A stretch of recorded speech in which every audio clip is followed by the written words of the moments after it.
Believe it or not, there are more issues than you think that unite both the left and the right, and taking on Wall Street greed happens to be one of them. I'm not so sure that the Republicans really are concerned about corporate greed, but whatever has happened here, we see this developing where you have Bernie Sanders and Elizabeth Warren and AOC.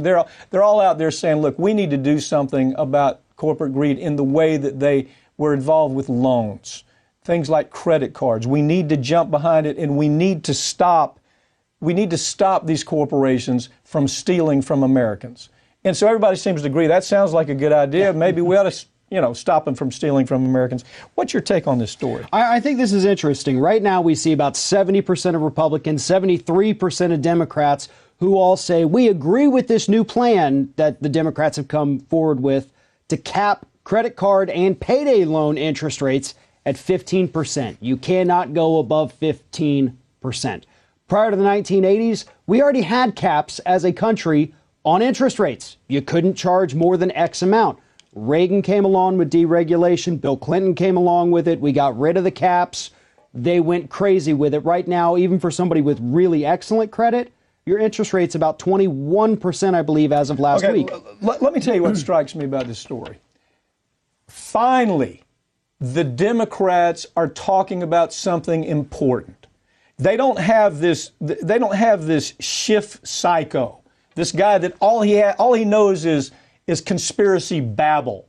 All he knows is Trump hate. Maybe the Democrats finally understand that when you talk about important issues, you can bring in both sides. When you stop talking about conspiracy and hate Trump. Look, there's plenty of people who hate Trump. We're tired of hearing it. The conspiracy, the Russia conspiracy, come on, really?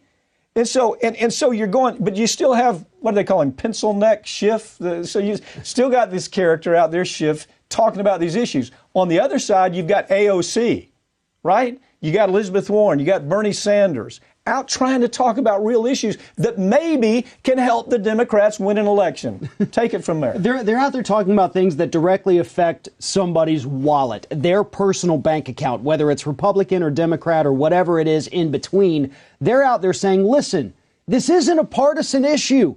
This is a thing that affects a Republican's ability to take care of their family. It affects a Democrat being able to take care of their family. And that's what people want to hear. They want to say, hey, this person has a policy. Okay, they may be a Democrat and I'm a Republican, but it's a good policy that would directly benefit me. Somewhere along the lines in the last 40 years, we got away from that. Okay, politicians stopped offering policies. Okay, look, here's the truth. Over most of the 20th century, you had 20th century now, you had caps. You had say you can't get past this point when you go charging, and then all of a sudden there was deregulation. And when deregulation took place, all of this bad stuff started occurring.